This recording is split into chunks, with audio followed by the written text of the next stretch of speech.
contar con el doctor Luis Vega, quien es nuestro director general jurídico en el CONACULTA, y bueno, él es docente, ha impartido cursos en materias relacionadas con derecho constitucional administrativo y de ontología jurídica en diversas instituciones de educación superior del país. Imparte la materia de Derecho Administrativo en la Facultad de Derecho de la UNAM. Ha ocupado diversos cargos en instituciones de los sectores públicos y privados. Fue 12 años director general de Asuntos Jurídicos de la Secretaría de Educación Pública y, bueno, como les decía, actualmente es nuestro director general jurídico y les pediría un aplauso para darle la bienvenida al doctor. Muchas gracias. Muy buenos días. Para mí es un honor encontrarme esta mañana aquí en este espléndido espacio de la Fonoteca Nacional de México y participar en este diálogo fraterno entre Chile y México sobre el muy trascendental tema del patrimonio cultural inmaterial. Mi agradecimiento y mi reconocimiento más sincero a la maestra Miriam Morales Sangüesa, directora general de Culturas Populares en CONACULTA, y a su gran equipo de trabajo por esta invitación. Me toca abordar el tema relativo al régimen jurídico del patrimonio cultural inmaterial en México. Con esta exposición pretendo proporcionar una visión jurídica del patrimonio cultural inmaterial en México, para lo cual parto de compartir un concepto de cultura y de revisar su connotación como derecho humano asegurado hoy por el orden constitucional mexicano. Una especial mención, me parece, merecen los derechos de los pueblos y comunidades originarias, cuyas relaciones internas no han sido por mucho tiempo objeto de estudio primordial en la ciencia jurídica, ya sea por sus condiciones de marginación o porque tales relaciones jurídicas han sido consideradas solo un elemento más de sus culturas. Ello no obstante, los pueblos y comunidades indígenas han podido preservar rasgos y elementos esenciales de sus culturas, tradiciones, lenguas, su creatividad artística, conocimientos tradicionales, organización política, vida social y actividades productivas. En el desarrollo de este trabajo se deja constancia de la vinculación del patrimonio cultural inmaterial y el arte popular, su significación, la importancia de su salvaguarda, los esfuerzos que han hecho los estados y sus propósitos concretados en la normativa de validez internacional. En relación con el orden jurídico interno, se alude a los aspectos orgánicos de la cultura como función del Estado, con referencia específica a las culturas populares. Se relaciona la normativa orgánica con la que se ocupa de la protección de la propiedad intelectual. Sobre los contenidos relacionados se formulan consideraciones elementales sobre la situación jurídica de la cultura, las culturas populares, el patrimonio cultural y los derechos de propiedad intelectual susceptibles de generarse. Finalmente se formulan algunas conclusiones, entre las cuales habría que destacar la necesidad de complementar la normativa jurídica en los temas expuestos para fortalecer su integralidad. El régimen constitucional de la cultura en México. Primero, recordar la Organización de las Naciones Unidas para la Educación, la Ciencia y la Cultura, en la Declaración de México, producto de la Conferencia Mundial sobre Políticas Culturales de 1982, ha convenido que en su más amplio sentido, la cultura es el conjunto de rasgos distintivos, espirituales, materiales, intelectuales y afectivos que caracterizan a una sociedad o un grupo social. Ella engloba, además de las artes y las letras, los modos de vida, los derechos fundamentales al ser humano, los sistemas de valores, las tradiciones y las creencias. También recordar, de acuerdo con la vieja fórmula que en 1947 produjo la comisión que presidió el historiador británico Edward Carr en el seno de la propia UNESCO, que los derechos humanos son aquellas condiciones de vida sin las cuales, en cualquier fase histórica dada de la sociedad, los hombres no pueden dar de sí lo mejor que hay en ellos como miembros activos de una comunidad, porque se ven privados de los medios para realizarse plenamente como seres humanos. Hasta aquí la cita de Edward Carr. Debe advertirse que cuando leemos el texto constitucional mexicano, en ocasiones el término Estado designa a la sociedad que ejerce un poder autónomo, pero otras veces identifica al aparato gobernante de la propia sociedad. Luego de las trascendentes reformas constitucionales de 2011, en México los derechos humanos son considerados inherentes a las personas. La Constitución y los tratados internacionales los reconocen y garantizan su protección. Las normas relativas a los derechos humanos se interpretarán de la manera que favorezcan más la protección más amplia para las personas. De conformidad con lo que disponen hoy los artículos 1 y 4 de la Constitución de la República, en el Estado mexicano las personas gozarán de los derechos humanos vinculados a la cultura, los cuales pueden enunciarse como sigue: el derecho de acceder a la cultura, el derecho a disfrutar de los bienes que el Estado proporciona en materia de cultura, el derecho a los servicios que el Estado presta en relación con la cultura, el derecho a que el Estado promueva los medios para la difusión y desarrollo de la cultura en todas sus manifestaciones y expresiones, el derecho al pleno respeto a la libertad creativa. Los acuerdos de San Andrés Larráinzar, en Chiapas, dieron motivo al texto del artículo 2 constitucional vigente a partir de agosto del 2001, cuyos aspectos más relevantes para efectos del presente trabajo sintetizo a continuación. La nación mexicana, única e indivisible, tiene una composición pluricultural sustentada originariamente en sus pueblos indígenas. Son pueblos indígenas los que descienden de poblaciones que habitan el territorio actual del país al iniciarse la colonización y que conservan sus propias instituciones sociales, económicas, culturales y políticas. La conciencia de la identidad indígena es criterio determinante para la aplicación de las disposiciones relativas a los pueblos indígenas. Son comunidades indígenas las que forman una unidad social, económica y cultural asentada en un territorio que reconocen autoridades propias de acuerdo a sus usos y costumbres. Los pueblos y comunidades indígenas tienen derecho a decidir sus formas internas de convivencia y organización social, económica, política y cultural. Los pueblos y comunidades indígenas tienen el derecho de preservar y enriquecer sus lenguas, conocimientos y todos los elementos que constituyan su cultura y su identidad.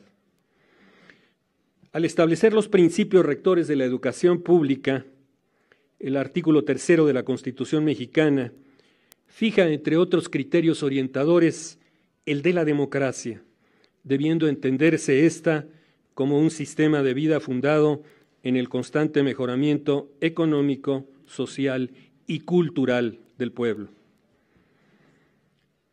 En términos del propio dispositivo constitucional, la educación habrá de ser también nacional, en la medida que atenderá la comprensión de nuestros problemas, el aprovechamiento de nuestros recursos, la defensa de nuestra independencia política, el aseguramiento de nuestra independencia económica y la continuidad y acrecentamiento de nuestra cultura. El propio artículo 3 asigna al Estado la obligación pública y el correlativo derecho humano de alentar, fortalecer y difundir nuestra cultura. A propósito del aseguramiento del derecho a la libre competencia, el constituyente establece los fundamentos del derecho de autor. Cuando en el artículo 28 reconoce el derecho de los autores y los artistas a gozar de privilegios temporales por la producción de sus obras. En cuanto a las competencias legislativas, corresponde al Congreso Federal, al Congreso de la Unión, legislar sobre el derecho de autor y la propiedad intelectual. Y también corresponde al legislador federal expedir las leyes para establecer las bases sobre las cuales habrá de darse la coordinación de las acciones federales, locales y municipales en materia de cultura, y la participación de los sectores social y privado con objeto de dar cumplimiento a los fines que sobre tal materia, es decir, sobre el derecho a la cultura, se consignan en la propia Constitución. De lo expuesto es válido obtener los siguientes principios. La cultura, su accesibilidad, continuidad, acrecentamiento, aliento, fortalecimiento y difusión es un derecho inherente a la persona que la Constitución reconoce y asegura. La libertad creativa es también un derecho humano merecedor de respeto pleno. Los pueblos y comunidades indígenas se conciben comunidades sociales, económicas y culturales, con derecho a decidir sus formas internas de convivencia y organización social, económica y cultural. El derecho de los autores y los artistas a gozar de los privilegios generados por la producción de sus obras es también un derecho humano reconocido y protegido por la Constitución. El patrimonio cultural inmaterial alude a elementos culturales carentes de naturaleza material.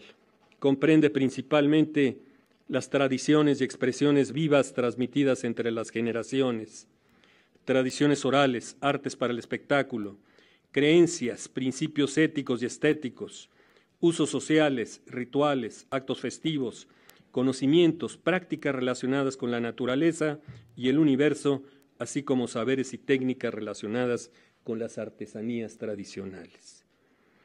El patrimonio cultural inmaterial es un activo de las comunidades que favorece el diálogo intercultural y protege sus modos de vida. Constituye un acervo de conocimientos que se transmiten de generación en generación y de comunidad en comunidad. El patrimonio cultural inmaterial es esencialmente comunitario y tradicional. Por ello es también vulnerable a las amenazas de la globalización y la homogeneización. Su protección implica mantenerlo vivo, revitalizar su conocimiento, enseñanza y práctica cotidiana comunitaria.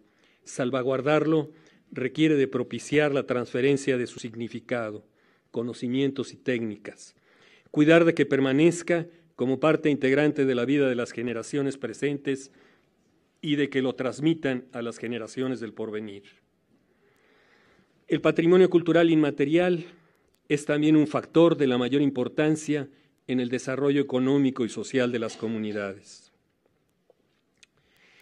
El Programa Nacional de Cultura, el programa que ha orientado la política cultural para el periodo 2007-2012, consigna que el patrimonio cultural de México es uno de los más vastos y diversos del mundo. Un dato significativo es que ocupamos el 6º lugar en sitios declarados por la UNESCO como Patrimonio Mundial. Nuestro patrimonio inmaterial abarca una enorme variedad de manifestaciones. El programa propone el objetivo de elaborar inventarios y catálogos del patrimonio cultural inmaterial en sus diferentes campos, dentro de los cuales se comprende el arte popular. Las competencias de las instituciones públicas en materia de cultura y arte popular. El Consejo Nacional para la Cultura y las Artes. El CONACULTA, que es el órgano desconcentrado de la Secretaría de Educación Pública, creado en 1988 para ejercer las atribuciones que corresponden a la propia Secretaría en materia de promoción y difusión de la cultura y las artes. Entre las atribuciones conferidas al Consejo se cuentan las de organizar la educación artística que se imparta para la enseñanza y difusión de las bellas artes y de las artes populares. Planear, así como fomentar la investigación y promover las tradiciones y el arte popular. Forma parte de la estructura del Consejo la Dirección General de Culturas Populares, hoy a cargo de Miriam Morales. Arraigada y entrañable institución cuya misión es diseñar la política para las culturas populares e indígenas, abordando los fenómenos de manera integral mediante el desarrollo de un programa de coordinación interinstitucional que permita fortalecer el respeto, el aprecio y la protección de las expresiones culturales populares.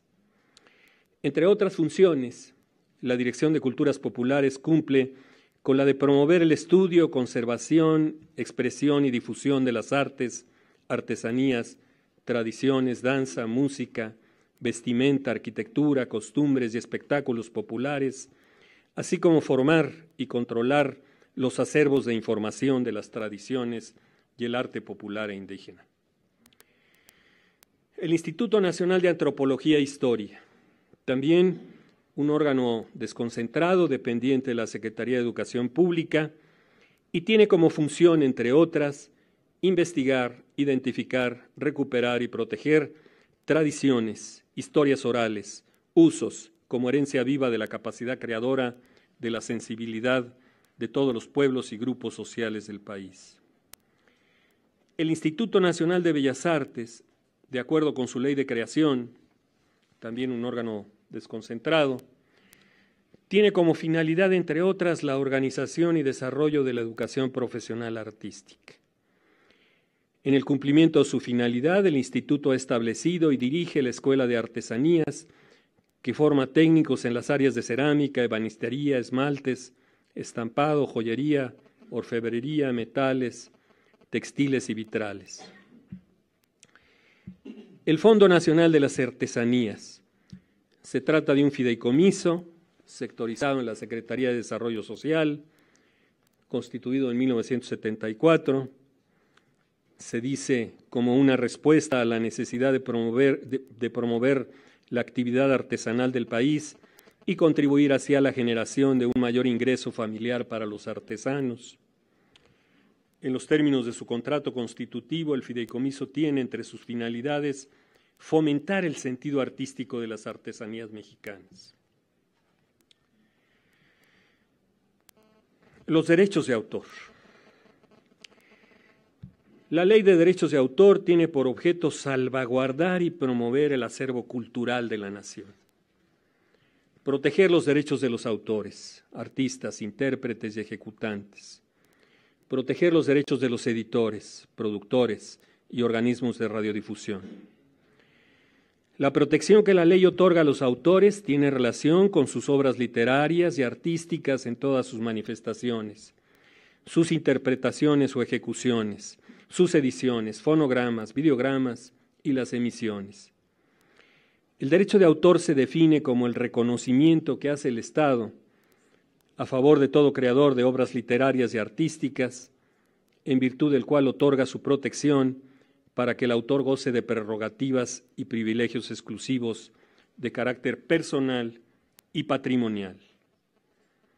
Los primeros, los privilegios de carácter personal, integran el llamado derecho moral de los autores y los segundos, el derecho patrimonial. El derecho moral se considera unido al autor, quien es su único, primigenio y perpetuo titular. El derecho moral es inalienable, imprescriptible, irrenunciable, inembargable. El derecho patrimonial comprende las facultades de explotar de manera exclusiva las obras y de autorizar a otros su explotación sin menoscabo de la titularidad de los derechos morales. Las obras protegidas son, entre otras, las pertenecientes a las ramas literaria, musical, dramática, danza, pictórica y de dibujo, escultórica y de carácter plástico, arquitectónica, obras de arte aplicado que incluyen el diseño gráfico y el textil. En capítulo especial, denominado de las culturas populares, la ley extiende su protección a las obras literarias artísticas de arte popular o artesanal, a las manifestaciones primigenias en las lenguas indígenas habladas en el Estado mexicano, a los usos, costumbres y tradiciones de la composición pluricultural que conforma el Estado mexicano. La protección se refiere a las obras, manifestaciones, usos, costumbres y tradiciones de la cultura popular que no cuentan con un autor identificable. La ley protege las obras desarrolladas y perpetuadas en una comunidad o etnia originaria o arraigada en la República Mexicana contra su deformación cuando se tenga como propósito demeritar o perjudicar la reputación o imagen de la comunidad o de la etnia. Por lo demás, la utilización de las obras de arte popular o artesanal es libre. En su fijación, representación, publicación, comunicación o utilización, solo será necesario mencionar a la comunidad, etnia o región de la República de que sea propia. El Instituto Nacional de Derecho de Autor es también un órgano desconcentrado de la Secretaría de Educación Pública, entre cuyas funciones se encuentra la de proteger y fomentar el derecho de autor, llevar el registro público del derecho de autor, promover la cooperación y el intercambio internacional en la materia. La ley le ha asignado al Instituto en específico, respecto de las obras de arte popular y las artesanales, la vigilancia del cumplimiento de las disposiciones jurídicas que regulan y coadyuvan su protección.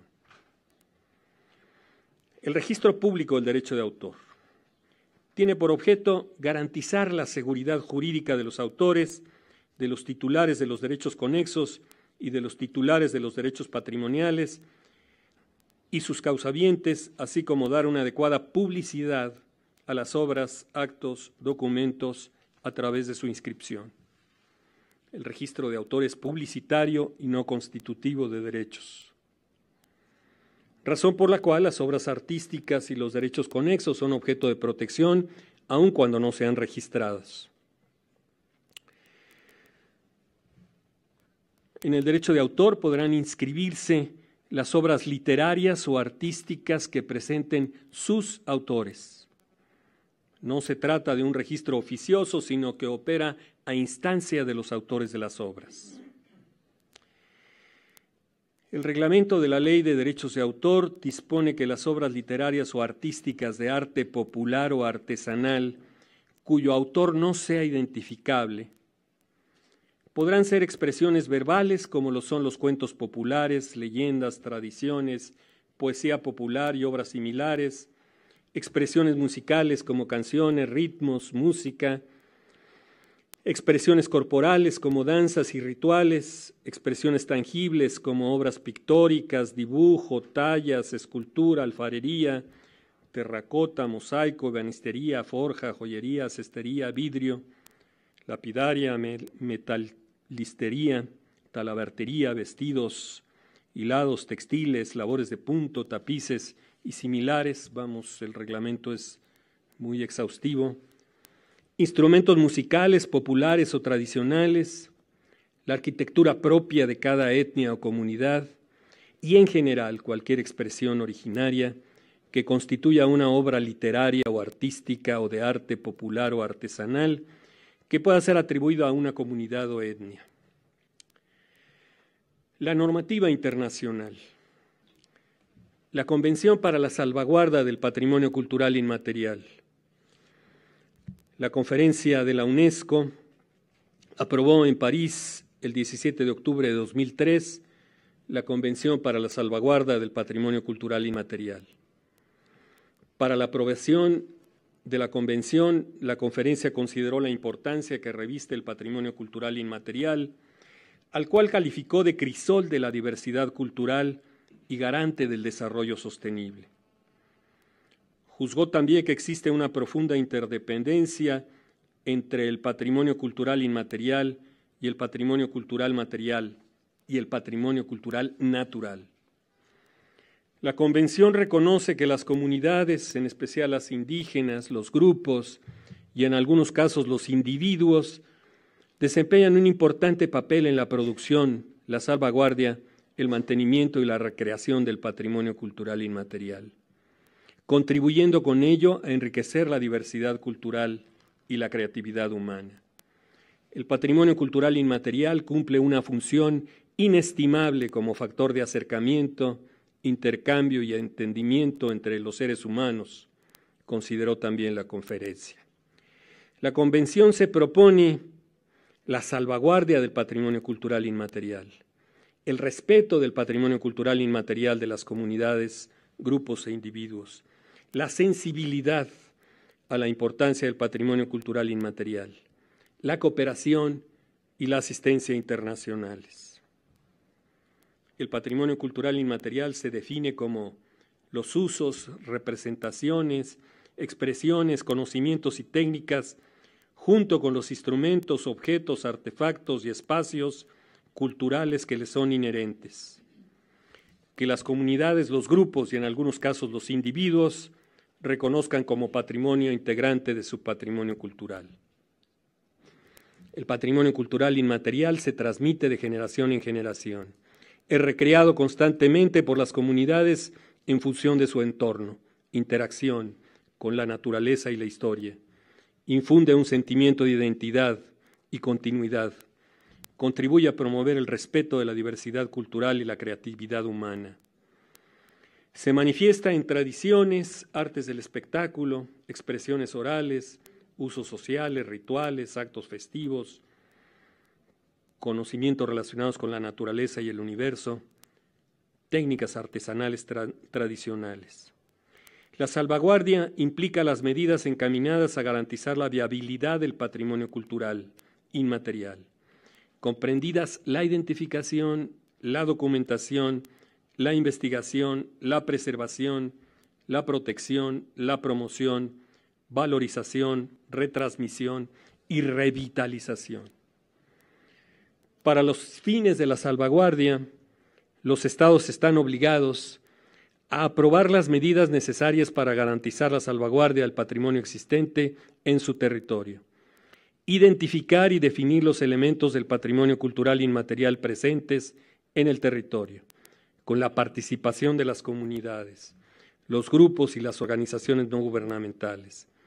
Confeccionar uno o varios inventarios del patrimonio cultural inmaterial.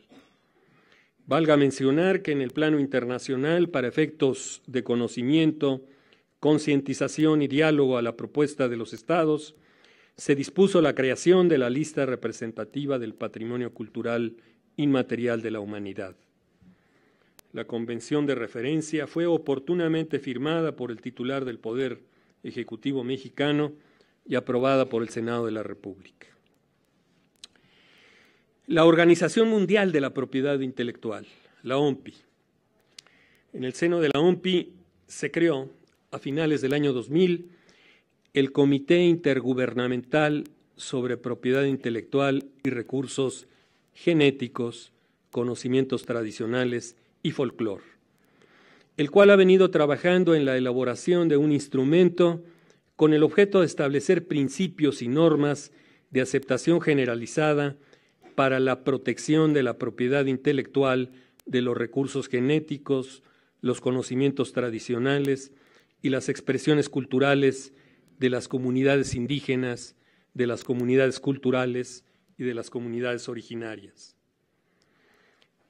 México ha venido participando en los trabajos por conducto de la Comisión Nacional para el Desarrollo de los Pueblos Indígenas, el Instituto Mexicano de la Propiedad Industrial, el Instituto Mexicano del Derecho de Autor, la Comisión Nacional para el Conocimiento y Uso de la Biodiversidad, el Instituto Nacional de Antropología e Historia y el Consejo Nacional para la Cultura y las Artes.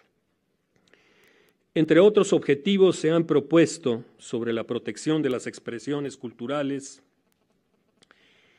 reconocer que los pueblos y las comunidades indígenas y las comunidades tradicionales y demás comunidades culturales consideran que su patrimonio cultural tiene un valor intrínseco y en particular un valor social, cultural, espiritual, económico, científico, intelectual, comercial y educativo.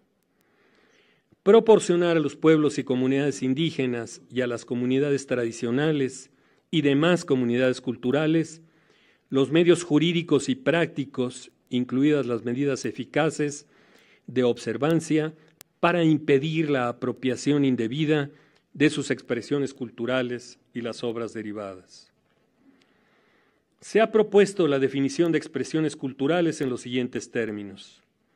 Las expresiones culturales tradicionales son todas las formas tangibles e intangibles de expresión o una combinación de ambas que son exponentes de la cultura tradicional y los conocimientos tradicionales y que se transmiten de generación en generación.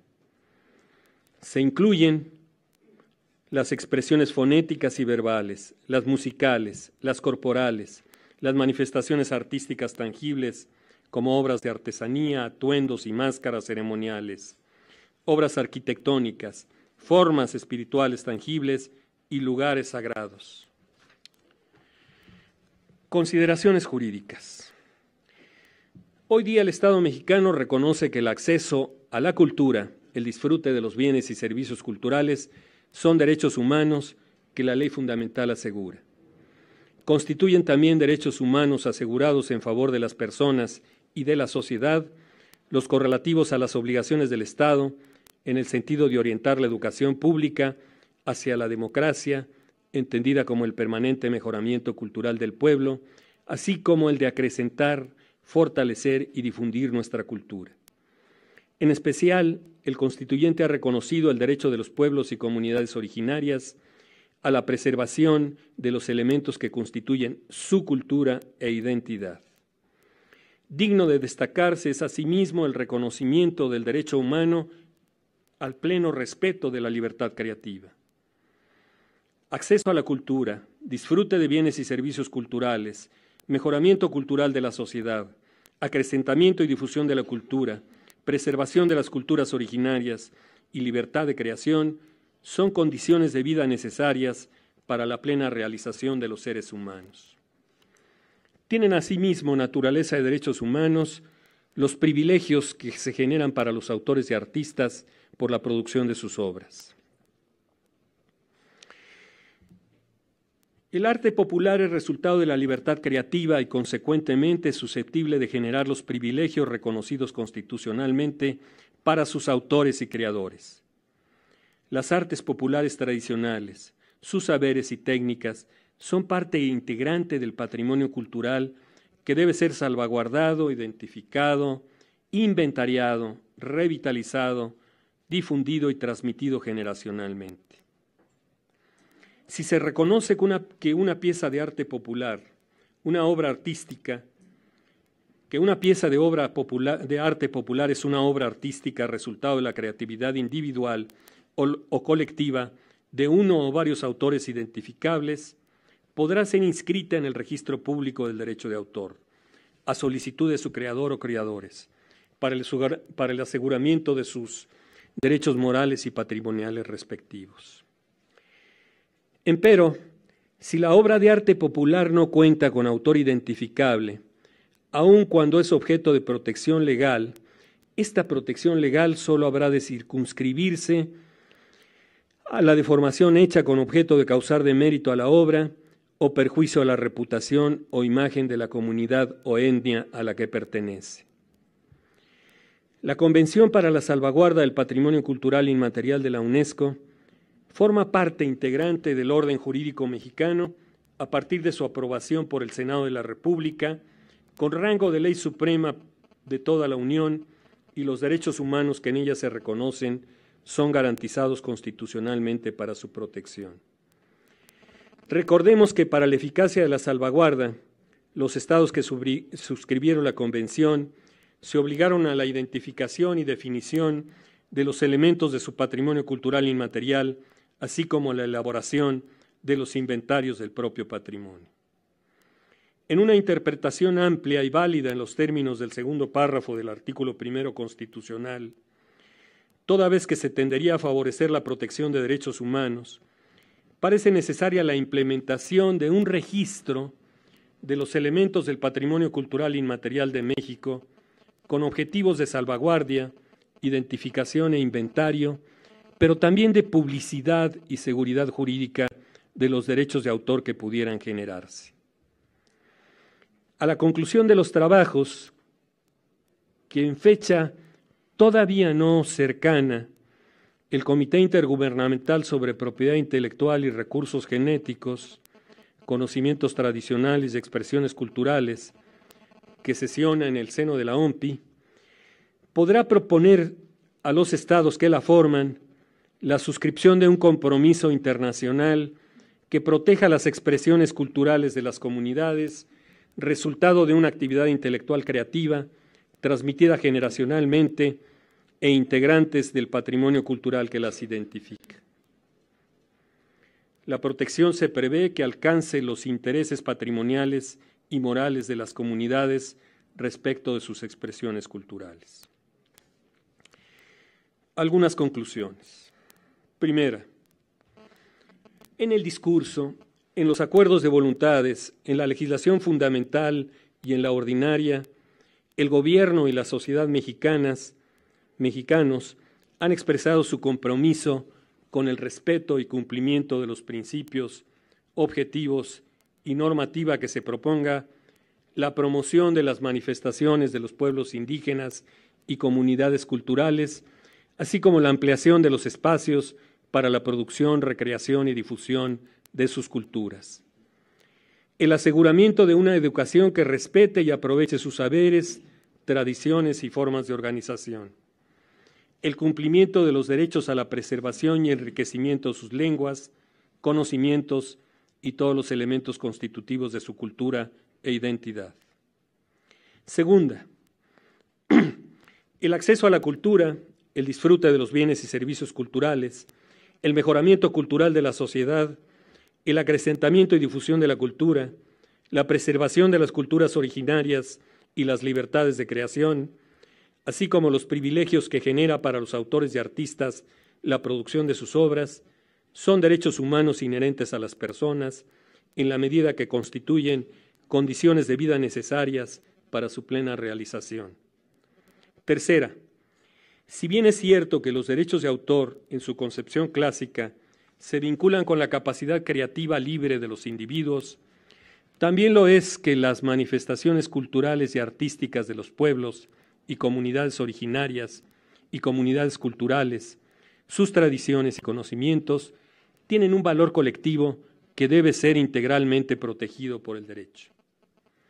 Es tiempo de revisar a profundidad nuestra normativa en materia de propiedad intelectual. No basta con proteger las obras de arte indígena, popular y comunitario de su deformación, demérito o perjuicios a la reputación de sus autores. Es necesario también extender el concepto de derechos patrimoniales en beneficio del desarrollo social y cultural de los pueblos y comunidades.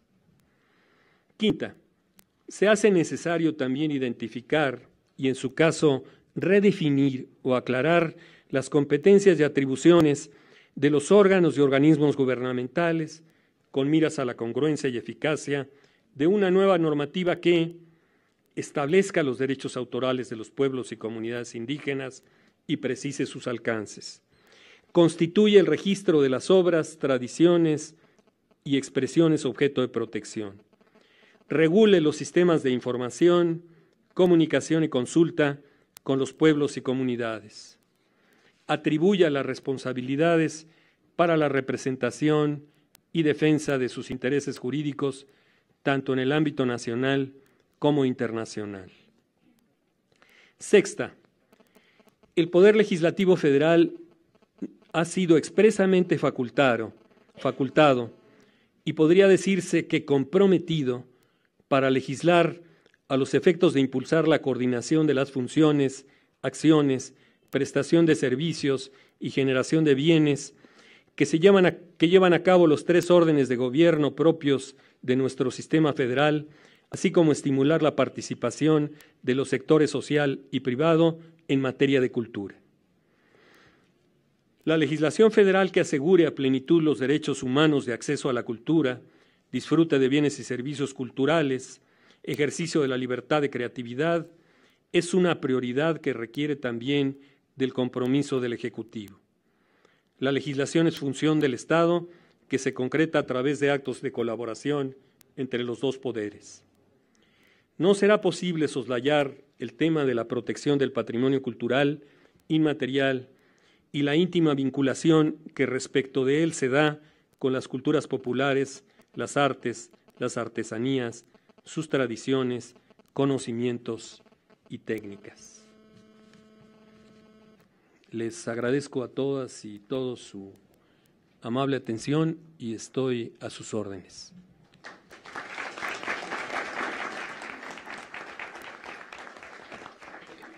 Gracias. Abrimos una ronda de preguntas.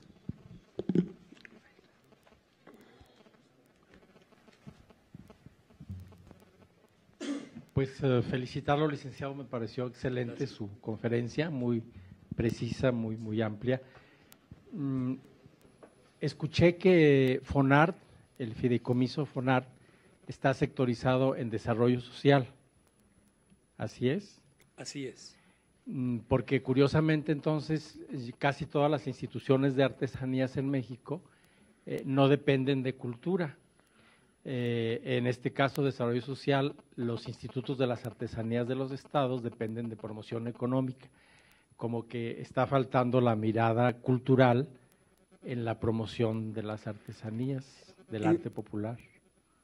En su momento me parece que se consideró, pesó más en la balanza la producción y comercialización de las artesanías como un factor de generación de beneficios económicos para el impulso y el desarrollo social de las comunidades.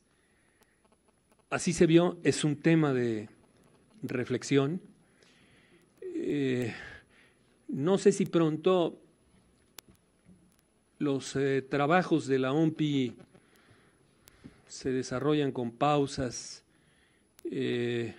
están complicados por la convergencia de temas, están ahí no solamente el tema de las expresiones culturales, sino de los conocimientos tradicionales en materia de medicina, y está también ahí los recursos genéticos de las comunidades, lo que hace muy complicados sus avances, pero en algún momento, en algún momento dado, estará ahí una normativa internacional, un tratado internacional para la protección de los derechos de autor en materia de expresiones culturales. No sé cuándo, esperemos que pronto. Sí, porque yo creo que está un poco ambiguo en el caso de una obra de arte popular, por ejemplo, la Guelaguetza de Oaxaca, ¿no?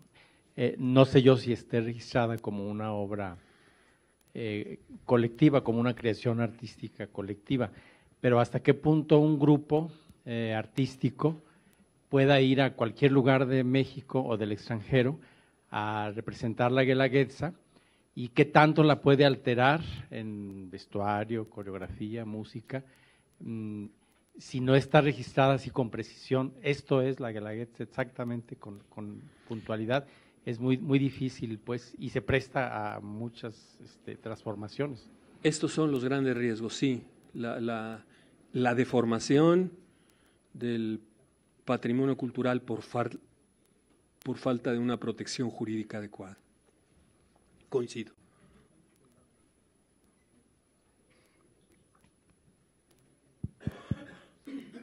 Buenos días. Buenos días. Oliver Castillo, del Consejo de la Cultura de Chile. Bueno, dos comentarios y una consulta. Uno, bueno, que suscribimos con usted la apreciación de que la concepción clásica individual del derecho de autor es insuficiente en la actualidad, pero que presenta muchos desafíos en lo jurídico, por lo tanto ha sido difícil llegar a un acuerdo en la OMPI acerca del borrador de qué entendemos por conocimiento tradicional, expresiones culturales y folclore, y la forma en que se va a proteger, pero el desafío no solo jurídico, sino que también precisamente por esta herencia individualista de la propiedad se ha hecho más difícil llegar a un acuerdo a nivel internacional. En segundo lugar, entiendo, y quería hacer una consulta, que el artículo segundo está empapado, bueno, naturalmente es producto de los acuerdos de San Andrés, está empapado de las definiciones y criterios rectores del convenio 169 de la OIT. ¿Eso está suscrito en México desde qué año?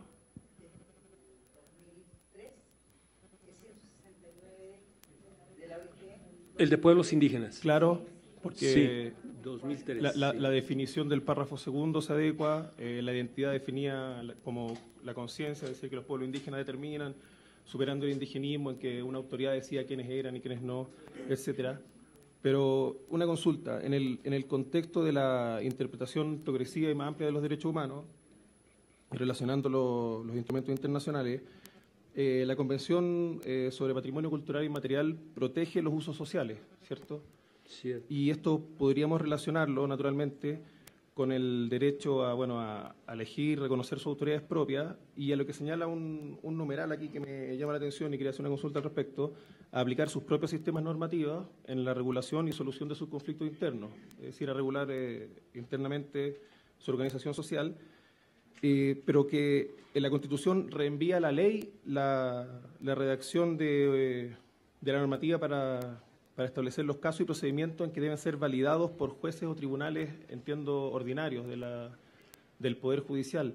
Y si esa obligación legal, me refiero específicamente al numeral segundo del artículo segundo, que establece el derecho de los pueblos indígenas a aplicar su propio sistema normativo y que señala que la ley establecerá los casos o procedimientos de validación por jueces o tribunales.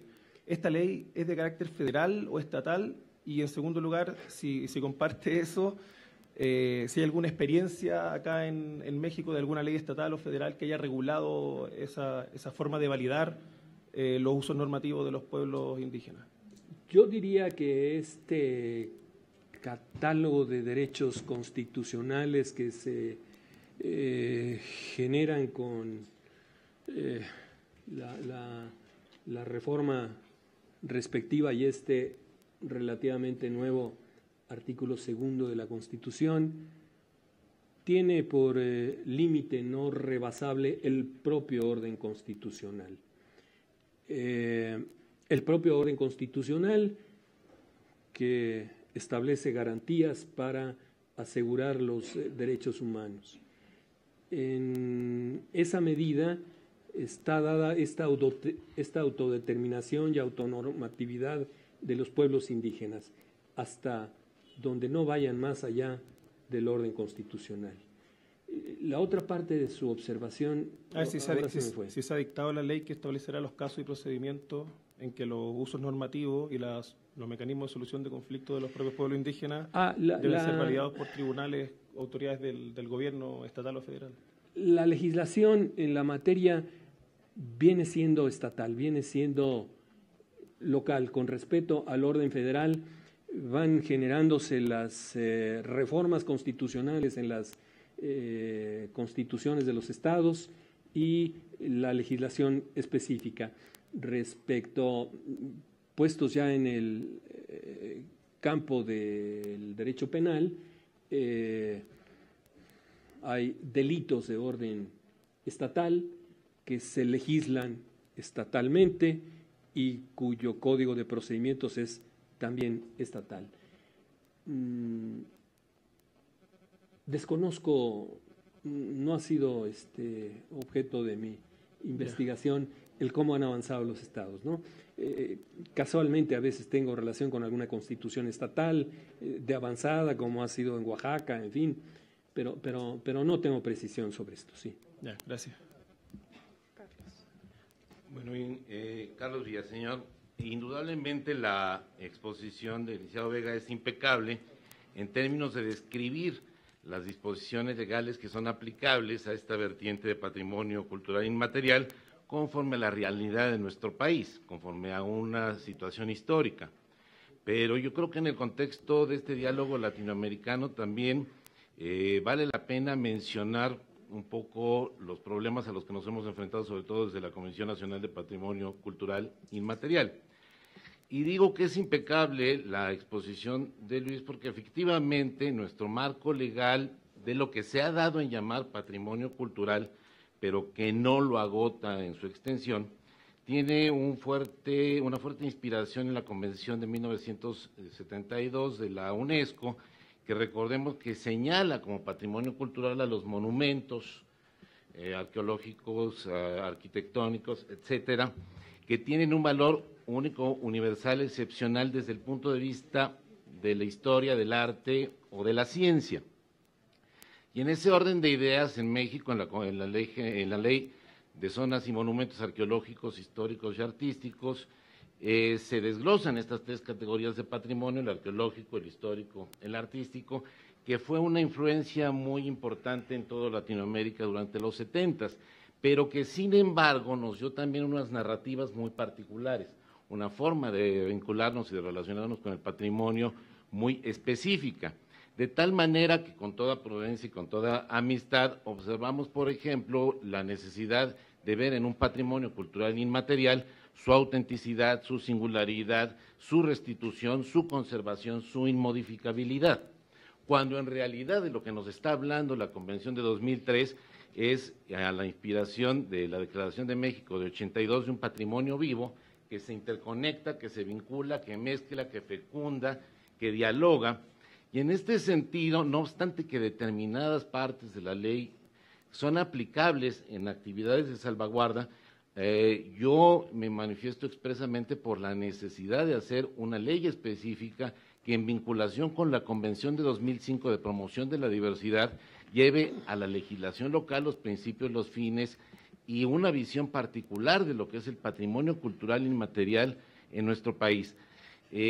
Yo un poco estoy claro que si bien el artículo 3 faculta de manera genérica al Ejecutivo para el fortalecimiento y la promoción de la cultura, yo creo que debiera haber una disposición expresa que facultara al Ejecutivo en materia de patrimonio cultural inmaterial, así como sí se faculta en materia de monumentos históricos, arqueológicos y artísticos.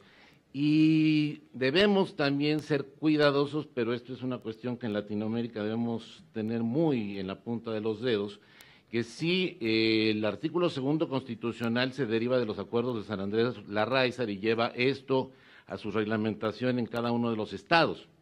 Pero si bien este artículo 2 es de alguna manera reivindicativo de una realidad que se vivió a partir de 94 en nuestro país, la Convención de 2003 ya es una convención que surge en otra realidad de un mundo interactivo e interconectado.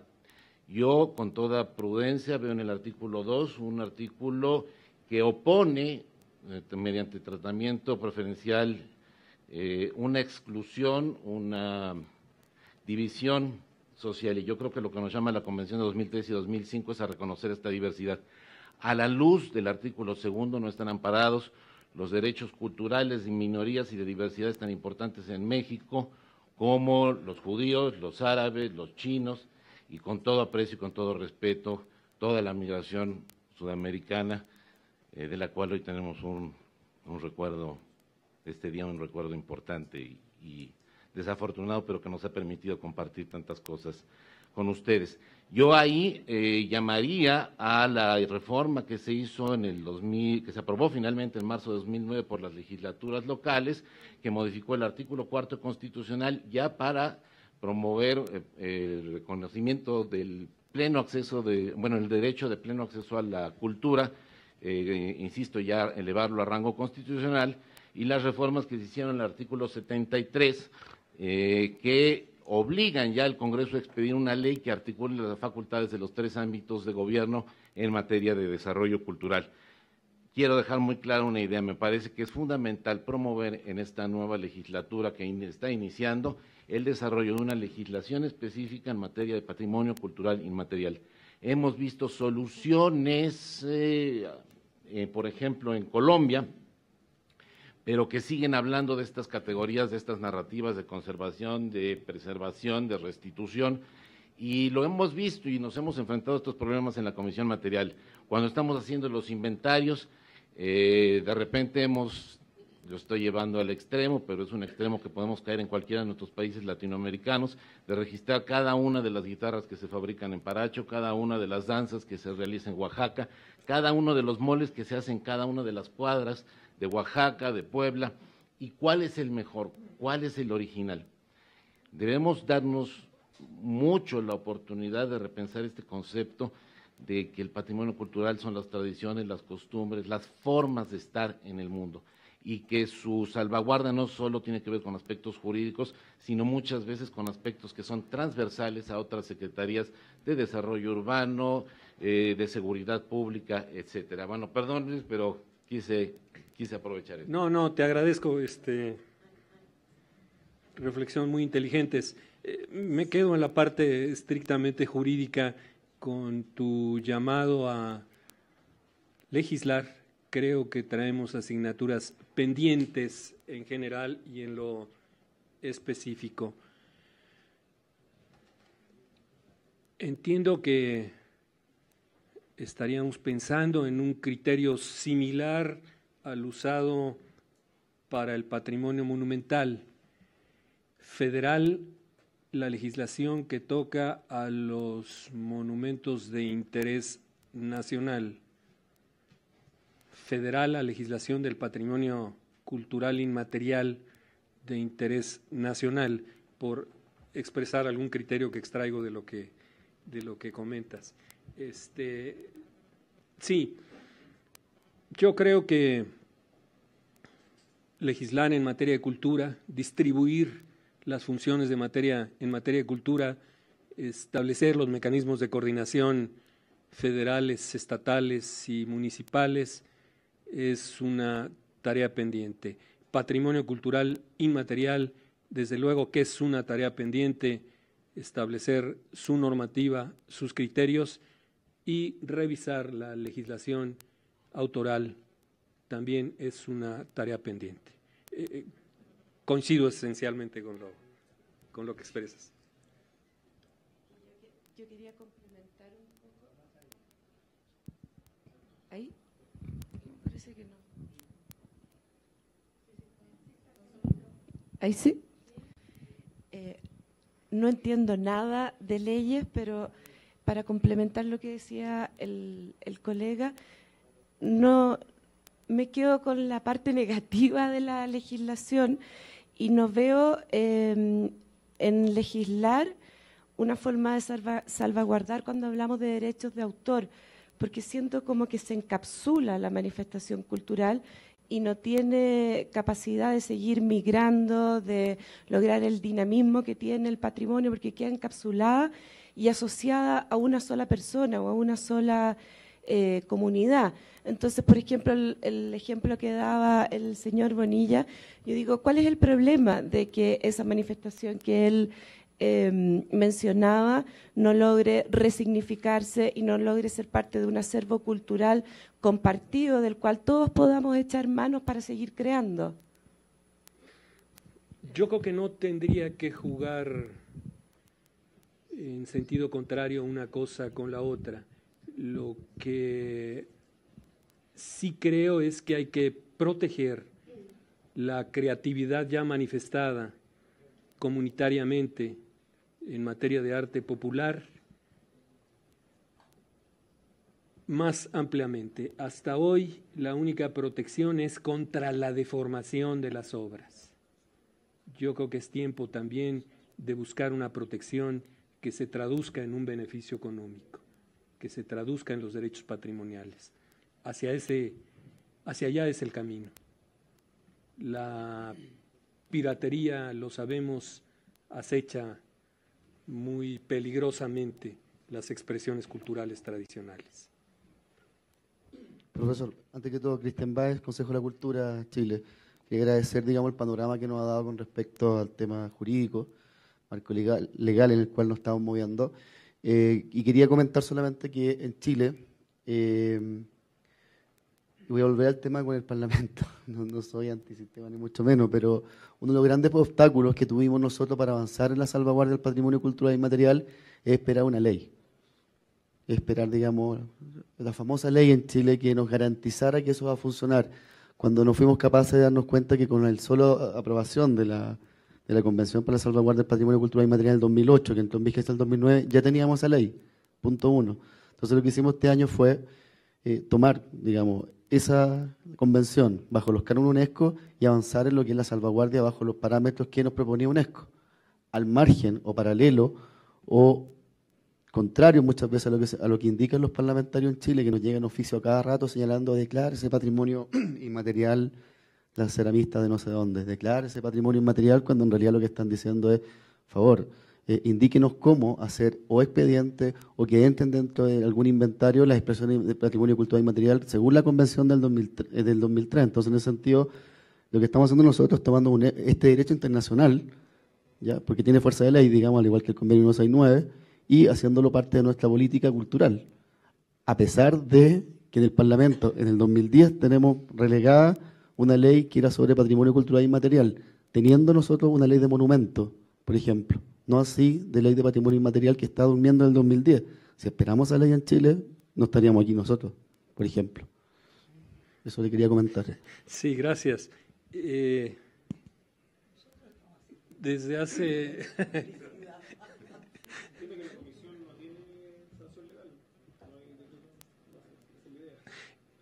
Bueno, la convención ya es una ley suprema que forma parte del orden interno, pero ayer justamente nuestra institución, el CONACULTA, tiene 1988,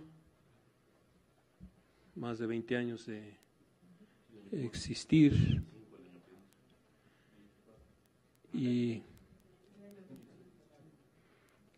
Y no hay ley de cultura, y cada nueva administración se fija en el programa de cultura, la realización del marco jurídico. Ayer le preguntaban en una rueda de prensa a la presidenta sobre eso, y bueno, explicaba que las complejidades políticas no habían permitido un mayor avance en materia de legislación de cultura, pero bueno, estamos a punto de cumplir 25 años, CONACULTA avanza con regularidad, cumple sus proyectos, cumple sus programas, cumple su función y no tenemos ley, pero creo que sería muy útil tenerla también, y definir un mejor perfil administrativo para CONACULTA para que haga mejor sus cosas. Sí, la ley no necesariamente es el origen de la función, pero sí la encausa y sí la protege. Buenos días. Buenos días. Mi consulta, bueno, yo tampoco entiendo mucho de leyes, soy arquitecto, pero creo que es importante, por lo menos para mí y para Chile también, porque hablamos del patrimonio inmaterial, ¿cierto? Y está súper bien catalogado, se entiende todo, más o menos que la buena intención de proteger este patrimonio inmaterial, cultural inmaterial.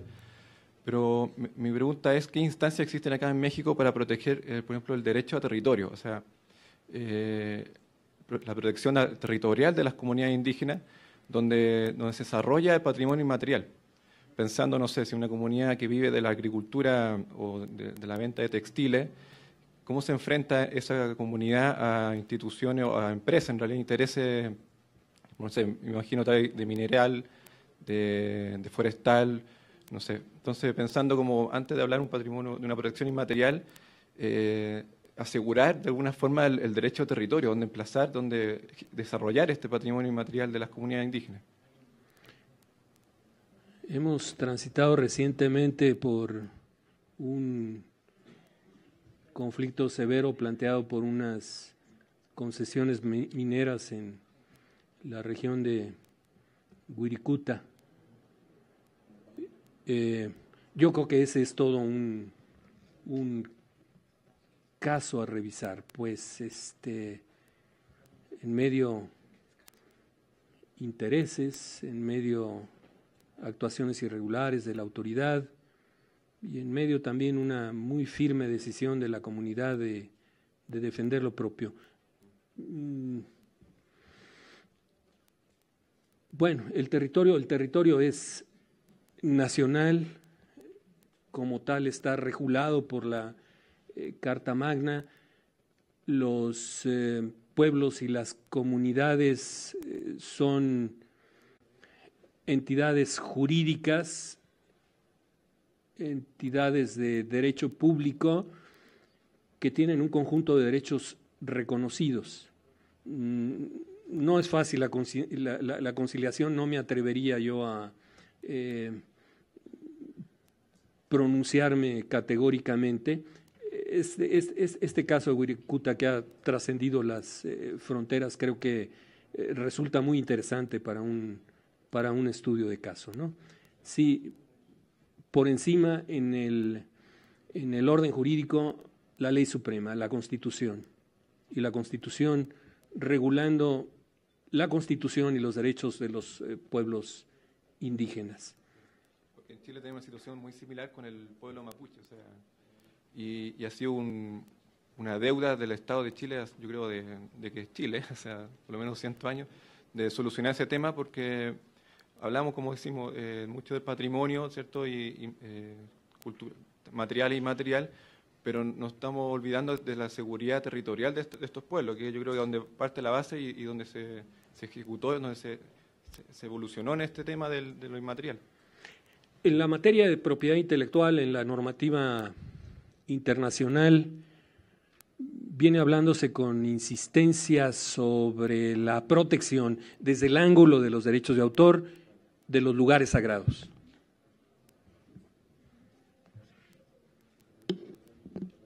Por allá atrás. Allá atrás.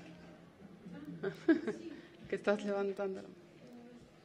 Nada más para comentar que las expresiones culturales tradicionales están principalmente dentro de la nación, digamos en lo más recóndito, que serían los municipios, las localidades, y que muchas veces se expresan en las fiestas patronales, bueno, los ámbitos de las prácticas artísticas, como las danzas, la gastronomía, y los municipios dejan entrar empresas que trastornan estas tradiciones o las apagan, y que debería en el municipio haber también llegar el conocimiento de toda la regulación que hay a través del CONACULTA, porque no se respeta y muchas veces a través de los años las expresiones desaparecen, las fiestas desaparecen como tales, y aquí es donde se empieza a perder pues lo poco que queda de nuestra cultura tradicional. Sí, la necesidad de difundir, de informar y de formar. Coincido. Gracias.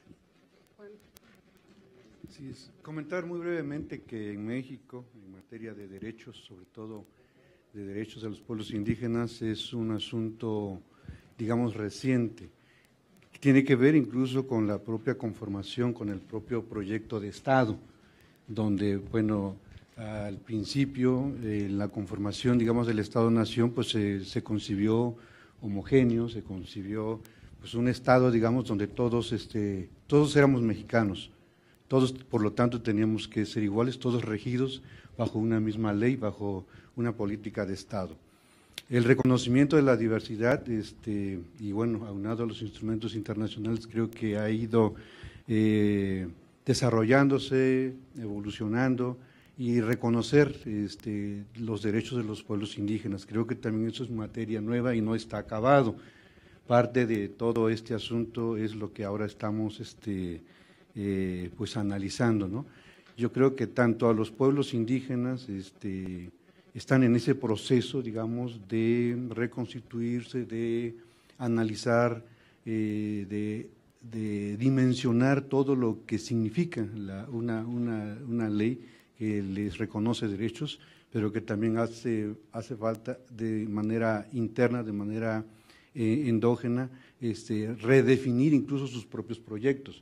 Para el Estado mexicano también tiene que ver con un nuevo pacto social hacia los pueblos indígenas al reconocerles reconocerles derechos.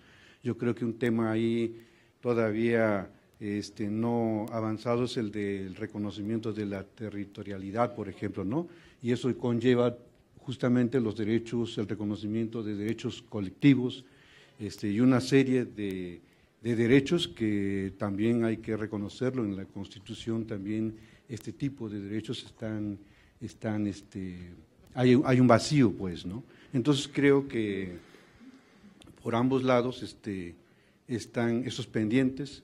Algunos estados también, eso hay que mencionarlo, han ido avanzando casos de San Luis Potosí, de Oaxaca, Chihuahua, por ejemplo, en materia de patrimonio cultural inmaterial. Digo, han ido reformando sus propias constituciones, han ido adicionando, en fin, con el propósito pues de que estos derechos puedan ser ejercidos por los pueblos y comunidades indígenas. Pero además también nos enfrentamos luego a otro problema. Cuando se reconocen pueblos y comunidades indígenas, ahí la figura de pueblos, que es mucho más amplio y finalmente no deja de ser un concepto pues abstracto, ¿no? Decir pueblo, a quién dirige, con quién hay que pactar, con quién hay que interactuar, con quién hay que negociar. Eso también es algo que dentro de los pueblos indígenas no está totalmente definido, digamos, en estos momentos. Sin embargo, creo que son leyes que no podemos negar que México en ese sentido ha avanzado enormemente, y creo que desde el reconocimiento de la diversidad cultural como algo ya reconocido en la Constitución, en la Carta Magna, es un avance muy significativo. Haría el comentario adicional ahora que lo escucho. En materia de protección a la propiedad intelectual, en estos trabajos que se realizan en el seno de la OMPI, no solamente se contemplan como sujetos las comunidades y los pueblos indígenas o originarios, como hay la tendencia a llamarlos ahora, sino se habla también de comunidades culturales, comunidades con nuevas edades más recientes, pero que integran un grupo cohesionado con creatividad artística y que van generando también obras para ser protegidas. Bueno, si no hay más preguntas, le agradecemos mucho, doctor Luis Vega. Muchas gracias.